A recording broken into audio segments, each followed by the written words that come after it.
નમસ્કાર મિત્રો, સ્વાગત છે તમારું ગુજરાત સંદેશ યુટ્યુબ ચેનલમાં। મિત્રો, આજના તાજા સમાચાર વિશે વાત કરતા પહેલા જો તમે અમારી ચેનલમાં નવા છો તો નીચે લાલ કલરનું સબસ્ક્રાઇબ બટન આપેલું જ છે, તેને દબાવીને બાજુમાં રહેલા ઘંટડી બટનને પણ દબાવી દેજો, જેથી મારા આવનારા તમામ વિડીયોની માહિતી તમને મળતી રહે। ચાંદીપુરા વાયરસથી વધુ 2ના મોત। રાજ્યમાં ચાંદીપુરા વાયરસની દહેશત યથાવત છે। સામે આવેલી માહિતી અનુસાર જીવલેણ વાયરસથી વધુ 2 દર્દીના મોત થયા છે। આ ઉપરાંત શંકાસ્પદ ચાંદીપુરા વાયરસ કેસ 155ને પાર પહોંચ્યો છે। શંકાસ્પદ કેસનો આંકડો 157 પર પહોંચ્યો છે, જ્યારે ચાંદીપુરાના પોઝિટિવ કેસની સંખ્યા 68 થઈ છે। આ વાયરસ ફ્લેબોટોમાઇન માખીને કારણે ફેલાય છે। માત્ર માખી જ નહીં પરંતુ એડિસ મચ્છરને કારણે પણ આ વાયરસ ફેલાય છે। ત્યારબાદના અગત્યના સમાચાર વિશે વાત કરીએ તો શ્રાવણમાં પડાશે ગરમી અને ઠંડી।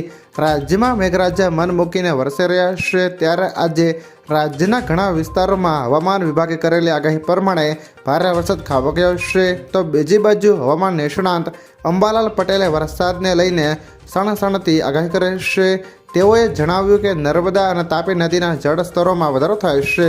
વધુમાં આગાહી કરી છે કે ગુજરાત અને રાજસ્થાનના કેટલાક ભાગોમાં વરસાદી મહેર જામશે। શ્રાવણમાં ગરમી પડી શકે છે, ત્યારબાદ ઠંડી પડશે। ત્યારબાદના અગત્યના સમાચાર વિશે વાત કરીએ તો ગૌ માતાને રાષ્ટ્ર માતાનો દરજ્જો મળે।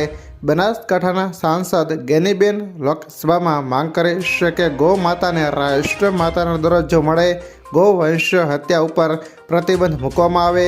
તેમણે માંગ કરી છે કે આ અંગે લોકસભામાં કાયદો લાવવામાં આવે। આ ઉપરાંત તમામ ગૌશાળાઓને ગાયોની નિભાવણી માટે ગાય દીઠ 100 રૂપિયા આપવામાં આવે। પશુની ખરીદી વખતે જે જીએસટી લગાવવામાં આવે છે તે દૂર કરવામાં આવે। ત્યારબાદના અગત્યના સમાચાર વિશે વાત કરીએ તો આમાં કેવી રીતે ભણશે ગુજરાત। ભાજપ સરકાર શિક્ષણને લઈને ભલે મોટી વાતો કરે છે, પણ વાસ્તવિકતા કંઈક અલગ છે। સરકાર 5712 સરકારી શાળાઓને ઓછી સંખ્યાના નામે મર્જ અને બંધ કરવા જઈ રહી છે। લાંબા સમયથી રાજ્યમાં 32,000 શિક્ષકો અને 38,000 વર્ગખંડની ઘટ છે।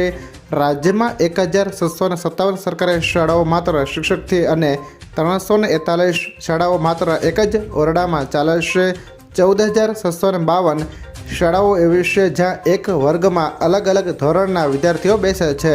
ત્યારબાદના અગત્યના સમાચાર વિશે વાત કરીએ, રાજ્ય સરકારનું ગરીબ કલ્યાણનું અવિરત લક્ષ્ય। આગામી સપ્ટેમ્બરમાં યોજાશે ગરીબ કલ્યાણ મેળો। 33 જિલ્લામાં ગરીબ કલ્યાણ મેળાનું આયોજન। 125 કરોડની કિટ્સનું લાભાર્થીઓને વિતરણ કરાશે। 13 તબક્કામાં 1604 ગરીબ કલ્યાણ મેળા યોજાયા। અત્યાર સુધીમાં 1.66 કરોડ લાભાર્થીને કરાઈ સહાય।